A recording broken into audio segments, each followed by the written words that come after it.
Kiss your nerves goodbye. Here's your relook at the NECA Toys' The Evil Dead 2 Dead by Dawn 30th Anniversary box set.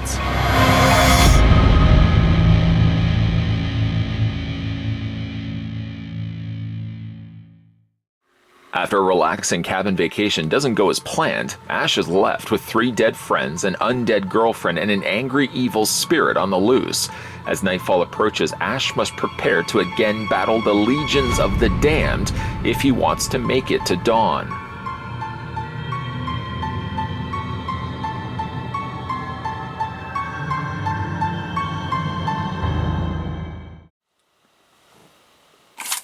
Before we get a soul-sucking, sacrificial second helping of these deliciously devilish figures, how's that for an opener?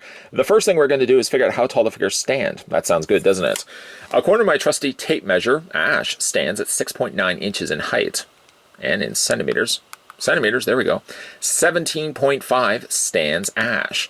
Now we're going to beeline our way over to Ed Getley. We're going to do it one more time, so we'll switch it over to, there we go, over to inches. And we'll put it up to the very top of quite the demonic-looking Ed, and put it right to the very top of his head.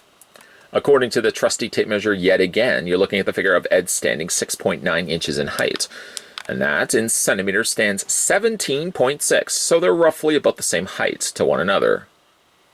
The accessories to come included with this 2-pack, you get yourself the Necronomicon Ex Mortis, also known as the Book of the Dead or Naturam de Monto, a very nice recreation of the Book of the Dead, crafted very nicely by the folks over at NECA Toys.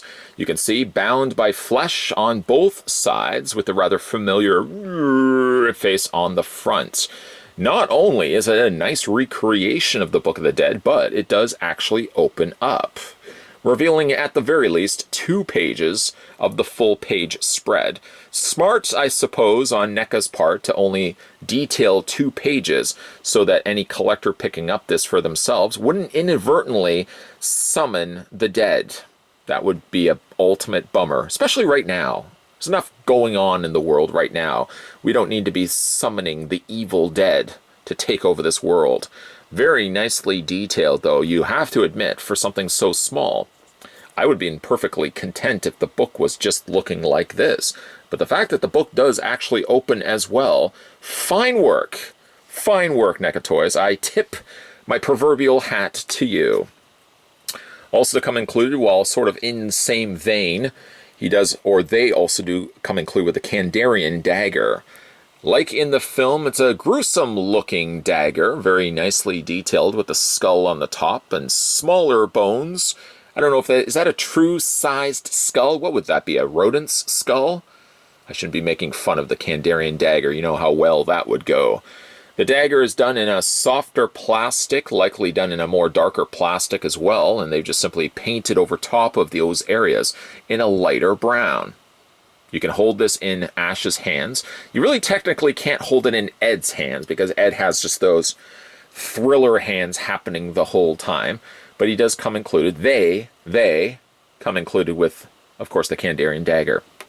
Also along the same lines, we can also look at the boomstick, of course, his trusty firearm. Not Ed's, of course, Ash's trusty firearm.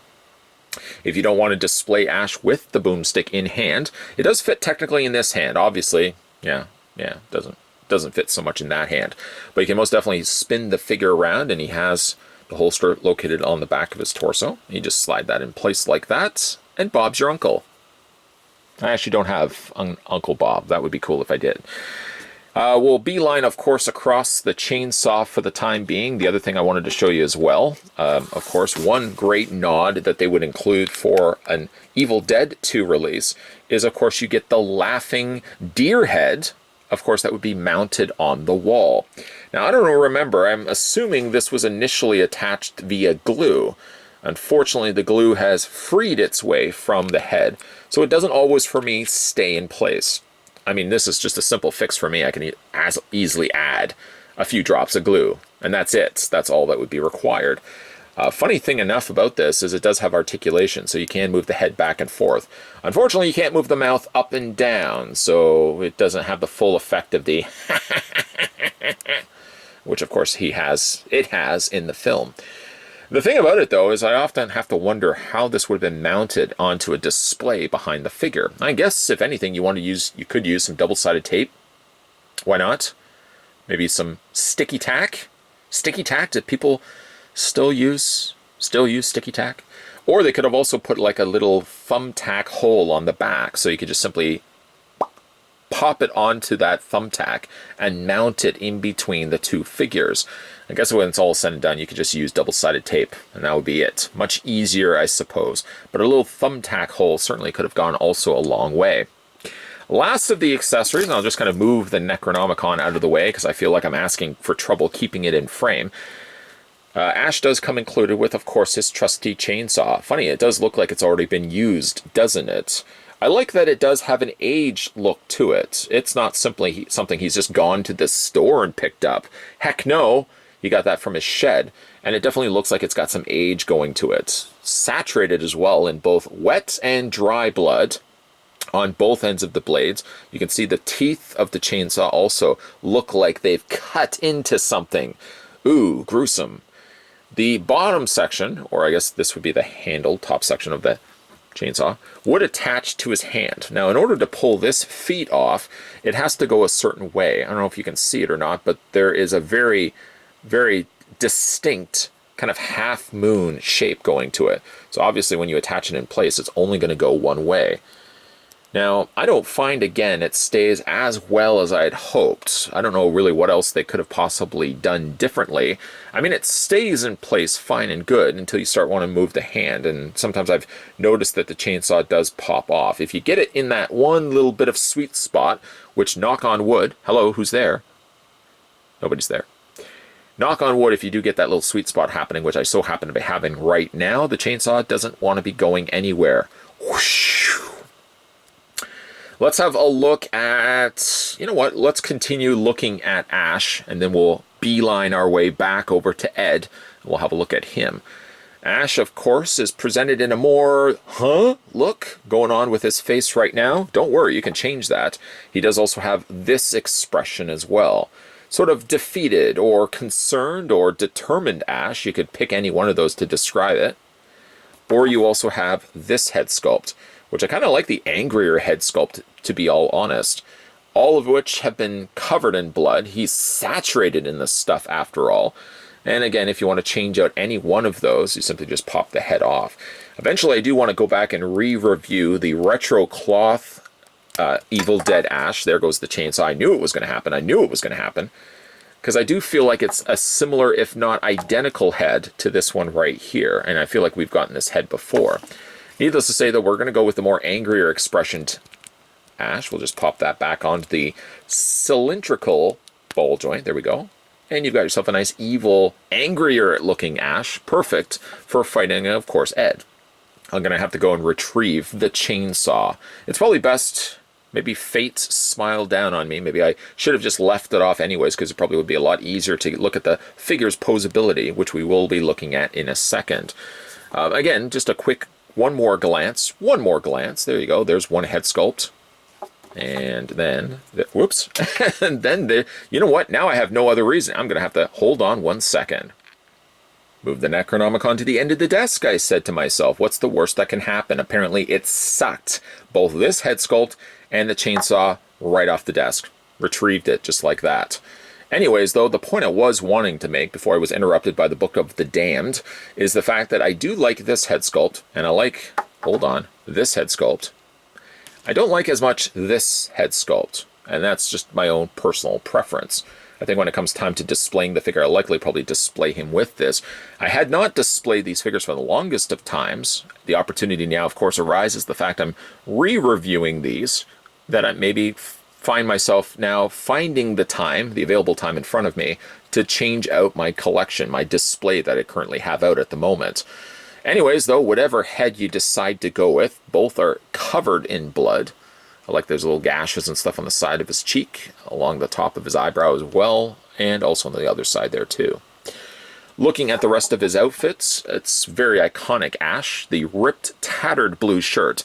So iconic, in fact, that even an aged Ash feels compelled that this is the outfit he chooses when he wants to fight the damned. I don't know. That's his choice, I suppose. The top itself has been ripped completely clear away, and the sleeve on the shirt has been ripped off as well.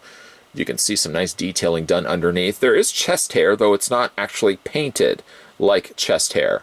There's a lot of dirt, there's a lot of blood, there's a lot of ew all over his sleeve. A whole lot of ew all over his sleeve.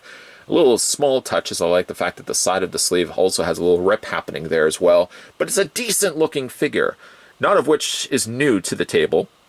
NECA Toys, of course, have released an Ash figure many times before, though what was new now is the fact that the newer figures, the 2-packs, did have some much needed articulation.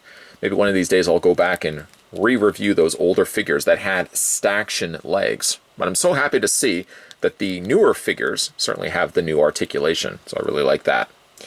As I said, the back, you do have the section for the holstered boomstick. That fits nicely in place. Some nice little sculpted strings also there, hanging down from the holster. As I said, it's a nice looking figure. Of course, now is the new articulated legs. Love that. Mwah. Loving the fact there's new articulation happening there. And he's got the torn open areas on his leg with, of course, his little hiking shoes. The figure does have, for its time period, even has peg holes in the undersides of his feet. So if you want to get a little creative, you can most definitely use a clear display stand, also provided by NECA Toys, and get these guys in some pretty schwanky looking displays. For this figure's articulation, his head rotates all the way around. It hinges up and down, and you can also rock it back and forth. Ash's shoulders, while they don't necessarily give you a full 90-degree angle on this side, surprisingly enough, he can do it on this side, and I think it's just for the fact that his sleeve is a little bit more sculpted going on this side than he has it on, of course, that side. The arms rotates all the way around. Just be a little careful of that. Bend at the elbow, rotate at the forearm, and you can rotate his you can rotate his hand over there. That wasn't funny. No, you can rotate his hand over here. Over here, though, there would be no articulation. I mean, I thought actually this section right here had something that could rotate, but it doesn't seem to be the case. Upper torso has a ball joint, although it's mostly encased in the plastic shirt, but he does have a lower torso ball joint. Ash's legs do almost a full split, so you can go forward and back on the legs, swivel on the top cut of the thigh, single hinge knee, and rotation in the lower leg, with additional articulation goings on down in the foot section of Ash. So there you go, there's Ash. Not a bad looking figure. To be fair though, we have actually gotten a whole bunch of Ashes in the past. This is nothing new necessarily from NECA Toys. What is new, though, is the fact he does have a couple of new heads. What is new is the fact that he does have the openable Necronomicon, which is nice. That's a nice touch of that. And he does also have the additional articulation from the waist down. From the waist down. So that is Ash, ladies and gentlemen of the jury. We're going to go ahead and beeline ourselves over to the next figure, and that, of course, is Ed Getley. Of course, things don't go so well for Ed. It kind of sucks to become this. Now, this does have two distinct looks, two interchangeable heads. We'll talk about those in a second. This is the defaulted one, and I kind of like this one, I think, a little bit more than the other one. It's got some fantastic looking sculpting, and equally so, might I just also say, it's got some nice shading around the eye area. The lifeless eyes staring right back at you. Get a good gander at those teeth. Could you imagine the dentist bill to fix, correct, or even clean the teeth when you've got multiple rows looking like this? It looks like a wet mop. But again, I really like the detailing that they put all on the surface of the skin here. The furrowed brow, the wrinkles on the sides, they're all equal a really neat looking Ed Getley. And he looks pretty accurate to the way he looks in the film as well. Mostly screaming like this. A nice touch is the way that they articulated the mouth, so that if you see it, let me just show you right here, for example, when you open the mouth, the back of the tonsils, or the open area of his mouth, is actually part of the lower jaw. It's very clever, again, the way they did that, so that when you do open it, you don't see this opened gap area where, of course, the hinge of the mouth would be. Like I said, it's very smart the way that he did that. Now, he has two, like I said, different looks. He has this head, and he's got this head right here. Again, both pulled from the film. If you want to go this head, however, just obviously will involve you popping the head off the ball joint. And again, you are treated to these very small little pegs, which works perfectly for me. Just pop the head back in place. This one's a little tighter, I've noticed, to get back into place and not reveal the surprise just yet. You probably already know where it's going anyways. He does have this alternate head sculpt. And again, a quick close-up look. A quick close-up look at the two head sculpts before we reveal the surprise. Inside, no, it's not Kinder time, although it's Easter time. I don't know if you'd want to be opening this up to find the surprise inside. The whole half side, more angled side of Ed's head is completely sliced off. Look how gruesome that is. Sure, green usually means fresh. Green here doesn't mean fresh. It means ew. It means gross. It means disgusting. It is definitely a disgusting looking sculpt underneath that. It's unfortunate, though, that the head doesn't sit as well as I had hoped. The hard part, the trade-off in all of this, in order to get this, it has to be at least an easier means of being able to remove the head. I mean, if they put a peg right there, it would ultimately mean, sure, the head would stay in place, but you'd probably also notice a big noticeable peg, and nobody wants that either. Of the two head sculpts, usually I would be more gravitating towards this one, even though I don't have these guys on display currently. I would be most definitely inclined to go this route for Ed, and not necessarily this one, but I appreciate the fact that NECA would give you two options available for poor Ed Getley. I'm going to go ahead and pop his head off once again and replace it with what I think is the much nicer looking head sculpt. Having a look at the rest of his body, he has a striped shirt, which does have some areas where the striping isn't completely finished in order to accommodate double hinges on his elbows, for example. And also, if you tilt the torso back, you get a little bit of treating of no stripe town, which is happening down below here, just before you hit his belt. I mean, obviously, it's one thing that they would have to sacrifice in order to get posability going for this guy. The trade-off, like I said, though, is the fact that he doesn't have stripes happening down there. But that's okay. The other thing about this particular figure, though, is I've noticed he has a very bent leg problem. I've continued to kind of want to go back and straighten the legs, but it always kind of seems like his legs go in like this. Again, when I straighten as good as I can, maybe that's not too bad. You get a much more straighter look. Obviously, it will just mean compensating with the feet. The loafers will just bend those straight. But because the loafers, I find, even are difficult to bend down, maybe it just ends up resorting in me always having to bend the leg slightly. He's got a pair of khaki slacks. And of course, as I said, he's already got a pair of loafers. Which, ironically enough, though, for the film, while all of this up here, upstairs, is yuck, he keeps pretty clean-looking clothes for the most part, until, of course, things go real south real fast. This one doesn't have alternate hands, so he's always going to have the spooky Scooby-Doo hands happening the whole time. I do like the individual sculptings that they put into his fingers, right down to the fact that he has really gross, long fingernails. I don't know how it would, of course, change his face, but why being possessed automatically increases the length of his fingernails? I don't know. I'm not in the place to know either. Maybe it's best I just don't even ask anymore. So I really like the fact that they sculpted the hands the way that they did. Really decent looking hands, even if he doesn't have any other hands to speak of. For this guy's articulation, we'll put the arms down for a second. His head rotates all the way around. Whatever head you decide to go with, it moves up and down, and you can rock it back and forth. Shoulders, again, only go a little less than a 90-degree angle, but you can rotate the arms all the way around. He has a double hinge happening in the elbow. Hands rotate all the way around. And technically he has a little bit of a cuff sleeve swivel as well. A cuff sleeve swivel. It's a whole lot of S's. For his waist, like I said, he does have the ball joint going on for it. That's good. His legs go forward and back and out. You get a full split. The splits technically only work if you slightly twist the leg going this way. And you can kind of see how everything is constructed underneath that. As I said, he's got the swivel in the thigh. He's got a single bend in the knee, which also allows that lower leg to rotate. And poor Ed also does have articulation in the feet, though it's a little bit more tight and cumbersome.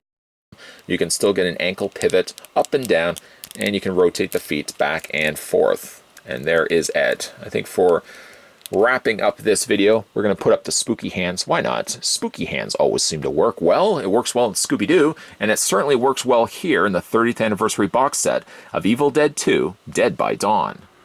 During these coping times that we're all experiencing right now, some of us may have an abundance of time sitting on their hands. And what do you do with it? You could take up, of course, learning a new trade, learn a new hobby, paint perhaps, or garden out in the back.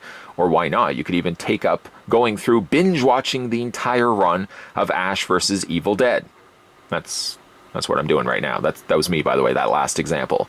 Yes, going through and watching a really fun show, cut too short if you ask me, watching through the entire run again of Ash versus the Evil Dead, it occurred to me that I have a bit of an itch that I have to deal with, and that is to go back and have a look at some of my favorites of the Evil Dead pieces.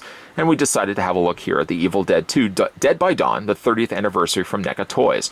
Yes, we do get Ash that we've gotten before. Nice to see some articulation in those legs, so he can run from that weird mist in the woods if he wanted to.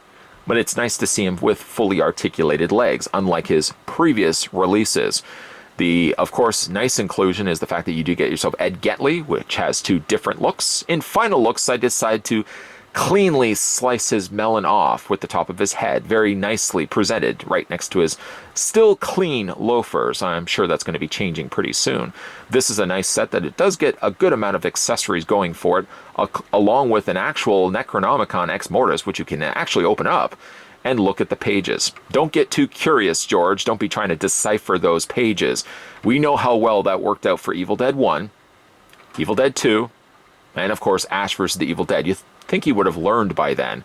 If you managed to pick up the set for yourself, or based on this review, let me know what you guys think of the 30th anniversary Evil Dead 2 Dead by Dawn set from the folks over at NECA Toys. It's a pretty neat looking set, and all the more reasoning why I wanted to go back and look at it yet again.